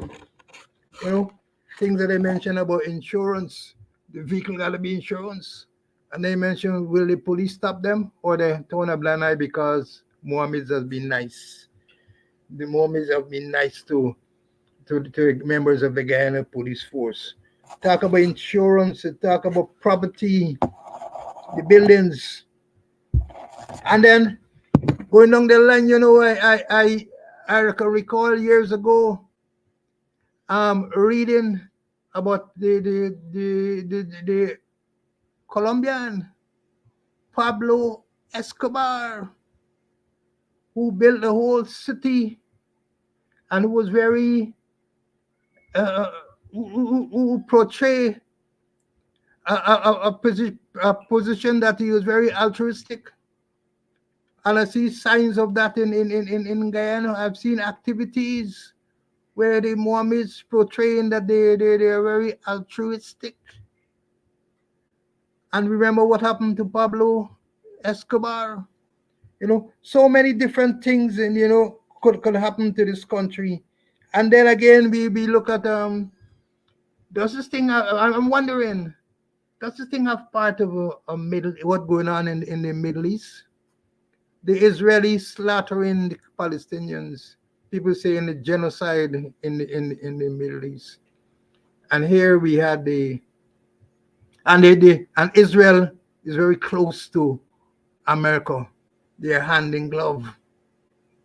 And we had demonstrations in Georgetown against the actions of the Israelis.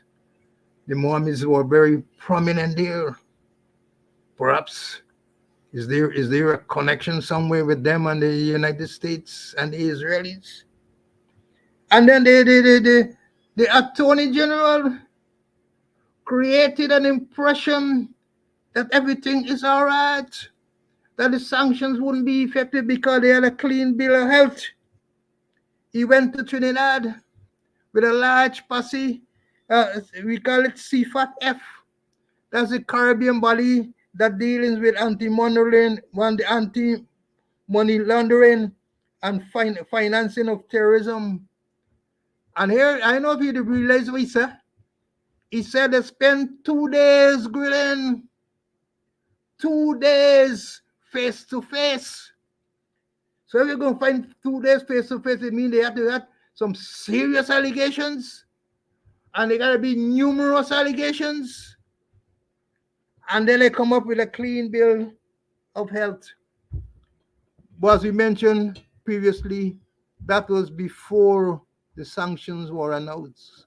Perhaps he need to get a post-mortem now and try to do with now with dissection to see whether or not they do have a clean bill of health, you know. So many things will happen, and so many things are happening that it is not easy street. Is not as well what the attorney general has been saying, have been portraying, because he went to a meeting before the thing and said they had 2 days of waiting, 2 days of face to face. So it had to be serious issues discussed there. They had to be numerous issues discussed for them to be 2 days.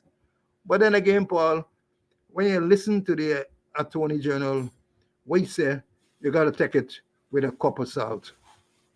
Well, I can tell you everything he says, I take with a cup of salt. Not only that statement, because he has been proven to not to be reliable with some of these statements that he makes.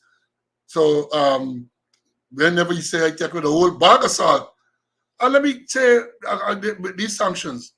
And again, I am saying to you folks, despite of what they are trying to say, let me read the next part of the same thing, because there's a lot to digest.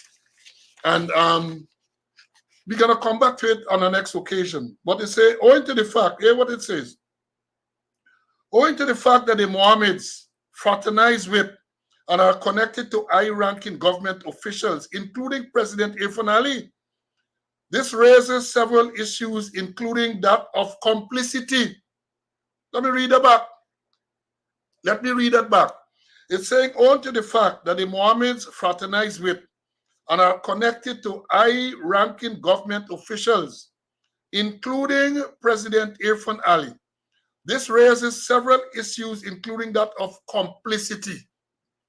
Yes, P.S. Thomas fell on our sword and even resigned from the PPP's Central Executive Committee. However, the reality is that Thomas was not a law unto herself and could not operate entirely in a vacuum. Thomas was not, certainly, it is not the culture, practice of governments in Guyana to encourage operating independently. There is always an eminence grease behind the scene. Additionally, Azruddin Mohammed is not shy and posted photographs with Ali, many government ministers, as well as senior public servants, including top central bank officials. Although being Guyana, these associations could very well affect the enforcement of sanctions. However, it would be of all involved to bear in mind that Big Brother is watching. Again, they say, you know, and look, no one can deny that the Mohammeds were well connected. You see numerous photographs he posted with President Ali, he posted with other senior government officials and so on. I can't recall in recent times seeing any photograph with E and Barra Jagdeo. I understand they were at war since, you know, recent photograph posted with them. But they had close relationship with all the people. You get photographed with Ikin and all of these people. My information is that there was a particular period of time during the coalition in government when Ikin was sent to the Ministry of Citizenship. He spent a considerable amount of time in Lambert Street by the Mohammeds. That is the information, that is the allegation. He spent a considerable amount of time there.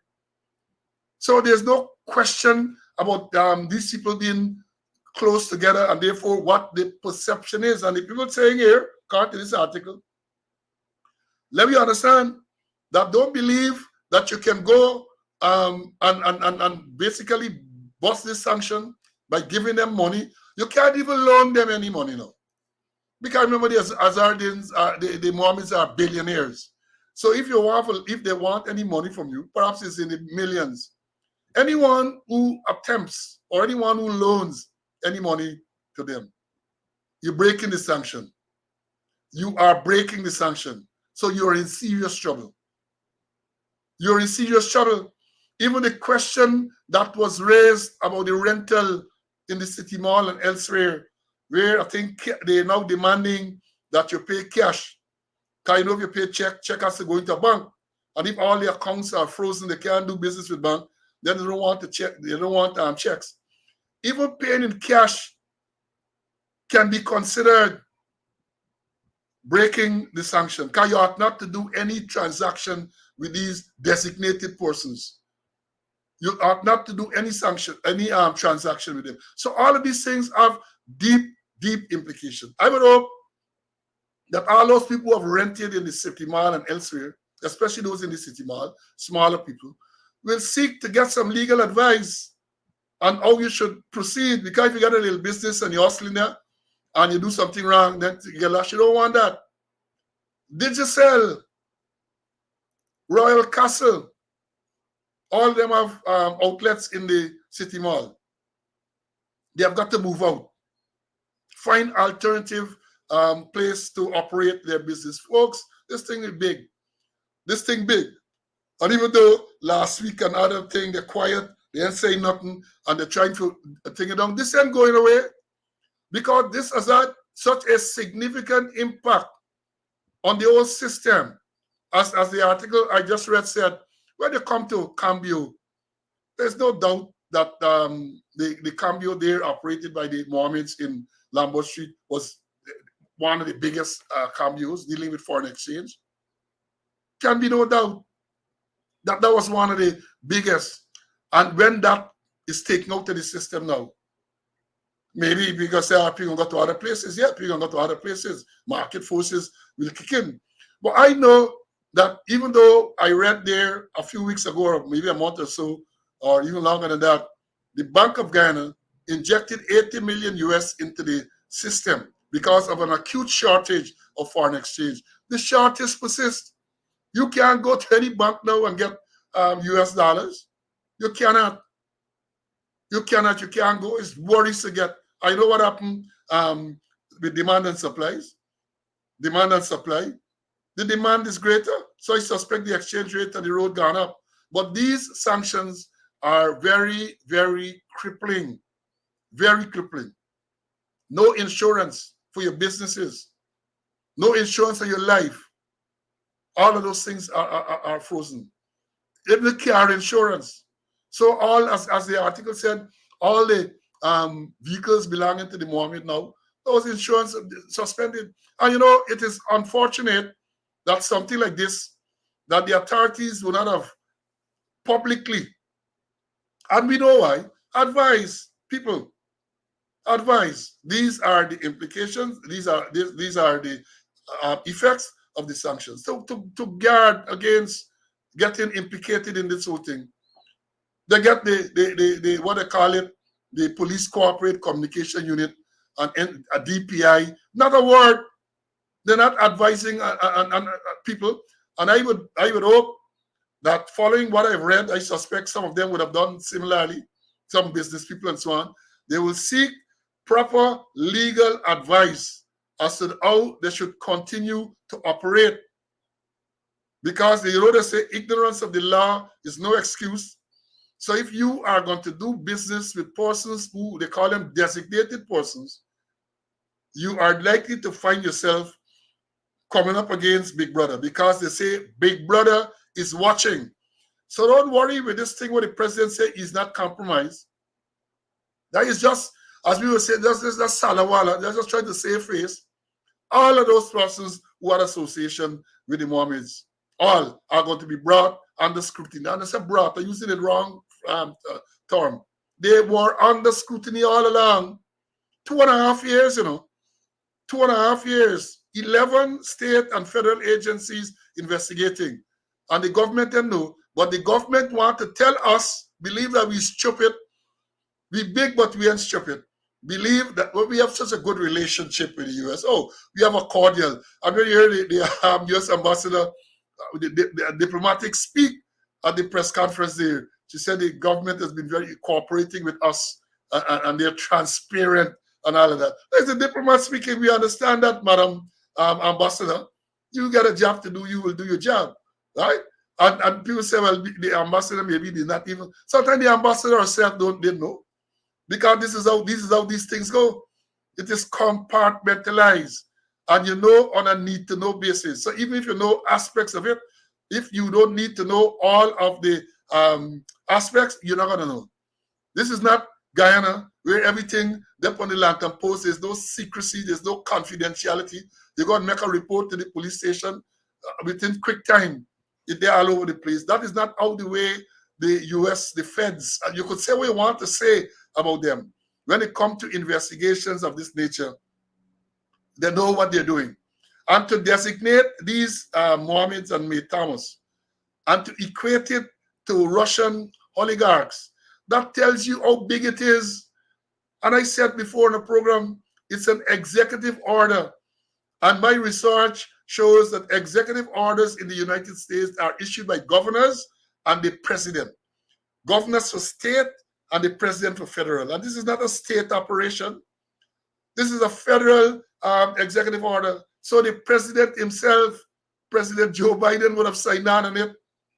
So, folks, again, I said this thing is very, very serious.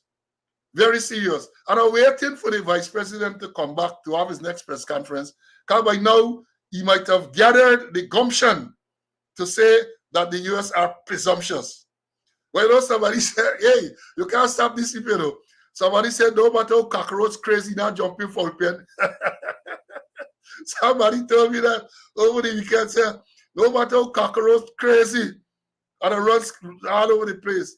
Cockroach do not go into foul play. And I hope the Americans and all those people understand that we have a lot of people from the UK, but many of them are Guyanese heritage. So I guess they gotta understand.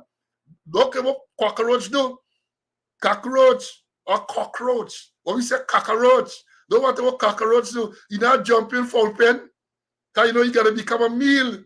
So let's wait to hear if they, as you know, as he said with Justice Kissoon, Justice Kissoon was presumptuous when he ruled against the government in the teachers' union strike issue. He's presumptuous. Let me hear what you're going to say about the. Right now, you went to Canada. I see some people protesting in Canada over the weekend. You went to Canada, so maybe he gets something and he build up a little courage to come back in now and say, they were presumptuous, and to cuss out the US as he does other people and so on. See, let me bring you in to get a wrap up, my brother. And we're gonna thing.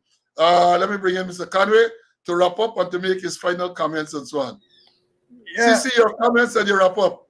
yeah, Paul. And remember, even with the Mohammeds, remember they were part and parcel of that show base island that they're building in the at Vredenup Junction there, and they had to pull out from Baya and Alfonso. They said because of religious beliefs. And I want to stay with this attorney general, you know. Issues in the news. Perhaps tomorrow he's going to go on it again, where he mentioned 177 cases, one anti-money laundering type of cases. I did my own research, and I found out that there might be possibly 2 persons from these bank that charged with all those 187 cases. Maybe you could clarify tomorrow on issues in the news. I say that my little information saying about there's only about 2 persons for the 187, and he got adding one the money laundering matter at the attempt to money laundering and by the senior police officer Steve Leary. So then get 188. So they may get 188 with just about 3 persons. So the thing is serious. And don't mind how the attorney general wants, play it down and say, no. Things will happen. Things going to come to light that will not only affect Mohammed, but affect the government and affect the Guyanese population, as the case may be. And I want to quote, close off with two quotes that I got from my grandmother and my father. Grandmother used to say, bad association. No, that's my father is saying, bad association spoils useful habits, who you associate with. And we know who the government has been associating with. And then my grandmother used to say, show me your company and I tell you who you are. That's what I want to close off with. Well, they got the next one, you know. I remember they got a man, you always might remember Scotty Duncan. Retired, you think he retired, the late superintendent. When I joined the TSU, Scotty was the officer in charge of TSU, a deputy superintendent then. And Scotty was a man of colorful language. And Scotty used to say, bad company, the parrot says, and sadly shook his effing wounded head. That's what Scotty used to say. Bad company, the parrot says, and sadly shook, he got to put in the adjective, wounded head. So this thing, as I've said, it is very, very serious. And for the person who come here to say, I attack in the morning, I've said it before. Like, and people, you know, some maybe join late. I have nothing against the Mormons, the father nor the son. I don't know the others. I have nothing against them, right? But the sanction, people need to know what the implications are. And all we're doing, as we would normally do in this program, is try to educate people. I have nothing. So when it's not me impose the sanction, I am just, and we are just telling people what it is, what the implications are, because remember, this is unprecedented. No one in Guyana has ever suffered this type of any sanction, much less a crippling sanction like this, where all your money, all the billions and dollars you get locked off, you can't access it. This thing is serious. And one of the reasons, as I've said, we're bringing this to your attention, so that we don't want innocent people to be caught up into this thing, or people to be caught up innocently in the sanction, because it's far-reaching. Some time ago, people had said, some man asked about whether the U.S. have jurisdiction in Guyana and all that. You've got to read the Global Magnitsky Act. That's what we call it, Global Act. The Global Act is any part of the world. You think it's only Guyana police could go any part of the world and effect or serve summons as well? Remember, police sent a man to New York to serve summons. So they had at some stage, they felt that they had global authority, they can do that. That is for the court to decide at some stage. But we know in terms of the Global Magnitsky Act, the US has the authority. They've been using it for some time now against a lot of people. When you go on the internet, you're going to see some of the people, including former commissioners of some of these countries and so on, who are on the designated persons list. So all the billions and all of these things that you accumulate, you can't touch them. You can't touch it. So folks, we have come to the end of today's program. And it was nice. Record number again for Monday. I compliment you. And I say to you to be well, to be well. The only thing that I'm disappointed in, I didn't get enough thumbs up. But I was on a roll. I had planned to stop and remind you that you need to give the thumbs up to show your appreciation. But I was on a roll and didn't want to stop. And as I've said, I have not read all the implications of this for the sanctions. And when we meet Wednesday, God's Spray Life, we're coming back on Wednesday. In the notification too, I also indicated that we're going to deal with the New Building Society matter, where the Maurice R. Jr., who was the CEO of New Building Society, complained about being targeted by the president then and being subjected to trumped up charge. We get the information. So they're going to be one of the leading matters we're going to deal with on Wednesday when we see you. So again, I say God's Prayer Life, Wednesday at 11 o'clock, the usual time. We will be here for another episode of Speaking Out, Exposing Corruption and Incompetence. Until then, stay well. Bye.